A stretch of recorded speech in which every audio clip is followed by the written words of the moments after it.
સૌપ્રથમ તો જયેશને ખૂબ ખૂબ ધન્યવાદ. એકવાર જોરદાર તાળીઓથી એમને વધાવીએ. અને ત્યારબાદ લલિતજી જે ખોજ સંસ્થાની સ્થાપના કરી અને ગરવી ગુજરાત અને અન્ય રાજ્યોમાં પણ જે વિસરાયેલી વિભૂતિઓ છે એને સ્ટેજ આપી અને ગુજરાત અને ભારત વર્ષને એક સંદેશો આપ્યો કે આવી હસ્તીઓ પ્રતિભાઓ આપણી પાસે છે.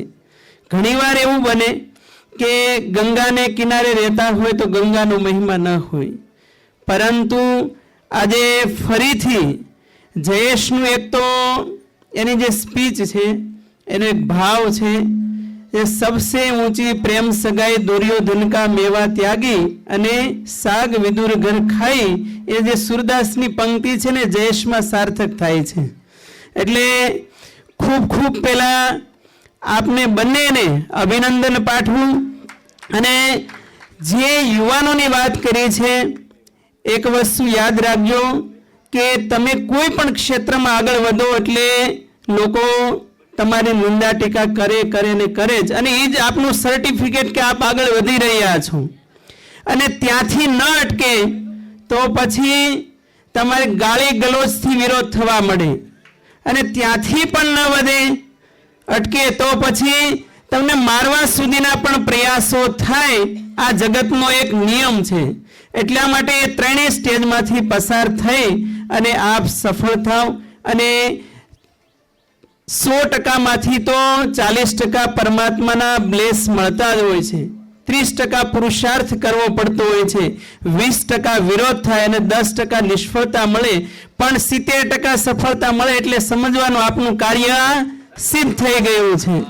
એટલા માટે ફરી ગિરનારી મહારાજને પ્રાર્થના કરું કે આપના માધ્યમ દ્વારા જયેશ અને લલિતજી ખોજ અને વોઇસ ઓફ સનાતન બંને સંસ્થાને જે સંસ્થાઓ આમાં, એક તો જયેશ પ્રેક્ટિકલ છે, લલિતજી પ્રેક્ટિકલ, પણ જયેશ વધારે પ્રેક્ટિકલ, એટલે જે સંસ્થાઓએ આમાં સપોર્ટ કર્યો છે અને આ કાર્યને સફળ બનાવવામાં જેણે આર્થિક સહયોગ આપ્યો છે, એ પણ બધાને ખૂબ ખૂબ આશીર્વાદ કે ભવિષ્યમાં ખોજ સંસ્થા દ્વારા ગુજરાત ભારત વર્ષ ને વિશ્વમાં વસતી આપણી વિભૂતિઓને બહાર લાવવાનું કાર્ય કરે.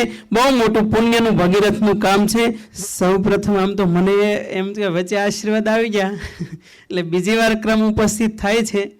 પણ એક મહાભારતનો શ્લોક છે કે અદ્રોહ સર્વભૂતેષુ કર્મણા મનસા ગિરા અનુગ્રહમ ચ દાનમ ચ સતામ ધર્મ સનાતનઃ.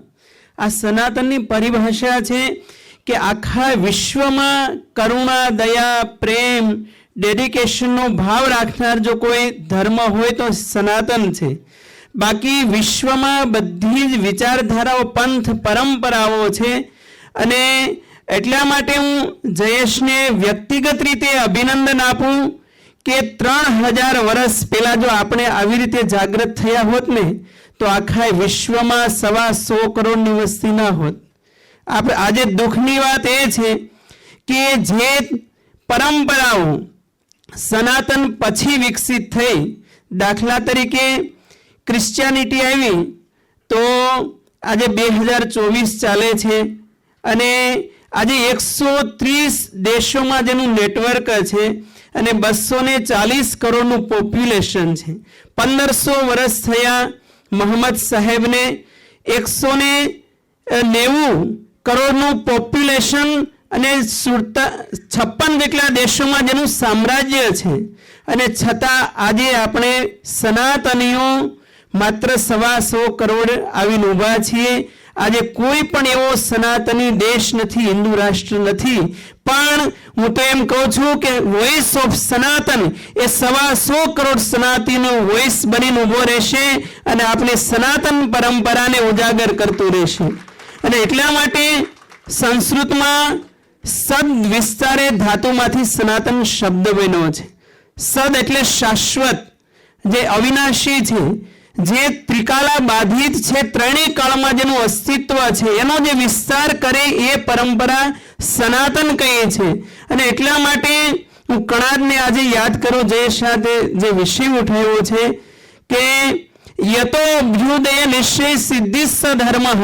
ધર્મની પરિભાષા શું આપણા ઋષિમુનિએ આપી કે જેમાં આધ્યાત્મિક અને ભૌતિક બંને પ્રકારનો વિકાસ કરે એનું નામ સનાતન ધર્મ છે.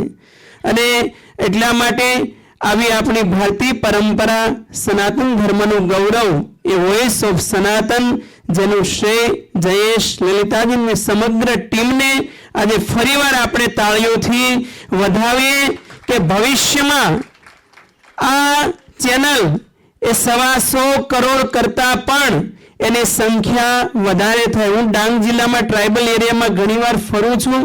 જ્યારે કિસ્સો આપણે એવા અનુભવીએ ત્યારે બહુ દુઃખ થાય છે કે જ્યારે ક્રિશ્ચિયાનિટી મિશનરીઓ કામ કરતી હોય છે ત્યારે નાના બાળકોના બ્રેન વોશ કરી અને સનાતન ધર્મને ડાઉન કરીને જ્યારે એનો ધર્મ અપ કરવાના પ્રયાસો થતા હોય છે, એ જ્યારે પ્રેક્ટિકલ પ્રયોગો તમે જુઓ ને ત્યારે આપણને એમ થાય કે એ બાબતમાં વોઇસ ઓફ સનાતન ભવિષ્યમાં ખૂબ પ્રેરણાદાયક રહેશે.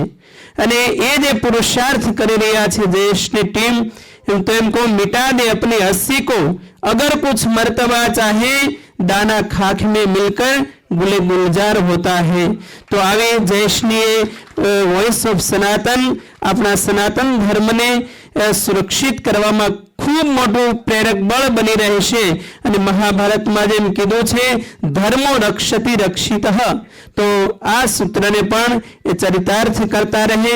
અને સ્વામી વિવેકાનંદની આજે એક વાત યાદ કરું કે 1893માં વિશ્વ ધર્મ સંસદમાં સ્વામી વિવેકાનંદે એમ કીધું है कि मुझे गर्व है कि मैं सनातनी हूं, क्योंकि सनातन ने ही सार्वभौमिक और सर्वधर्म संभाव स्वीकृति का पाठ अगर पढ़ाया है तो सनातन ने पढ़ाया है. અને એના માટે આપણને ગૌરવ થવું જોઈએ કે આખા વિશ્વમાં જો કોઈ સમગ્ર માનવ જાતિનું કલ્યાણ કરનારો ધર્મ હોય તો આપણો સનાતન છે. અને એટલા માટે સર્વે ભવંતુ સુખીનઃ, સર્વે સંતુ નિરામયાઃ, સર્વે ભદ્રાણિ પશ્યંતુ મા કશ્ચિત દુઃખ ભાગ ભવેત. આવી ઉદારતા બીજા કોઈ ધર્મમાં નહીં જોવા મળે. અને ફરીથી એમ કહું કે આપણે 125 કરોડ નહીં પરંતુ 3000 વર્ષ પહેલા જો આપણે પ્રવેશ કરીએ ને તો આખા વિશ્વમાં એ સનાતન ધર્મ જ હતો. સનાતન ધર્મ એ સાગર છે, બાકી બધી જ પરંપરાઓ એ નદી સમાન છે. નદી થકી સાગર નથી પણ સાગર થકી નદીઓ છે, એનું ગૌરવ આપણને હોવું જોઈએ. અને ફરી ફરી દેશને ખૂબ ખૂબ ધન્યવાદ, ખૂબ ખૂબ આશીર્વાદ. આ વોઇસ ઓફ ચેનલ આખા વિશ્વમાં 125 કરોડ કરતા પણ પ્લસ થાય. અને આપણા મૂળ તો બધા સનાતની જ છે, એટલે પાછા સનાતનમાં એ પાછા આવે એવી આપણે શુભકામના કરીએ. ફરી ફરી ખૂબ ખૂબ ધન્યવાદ. જય ગિરનારી, ભારત માતા કી જય.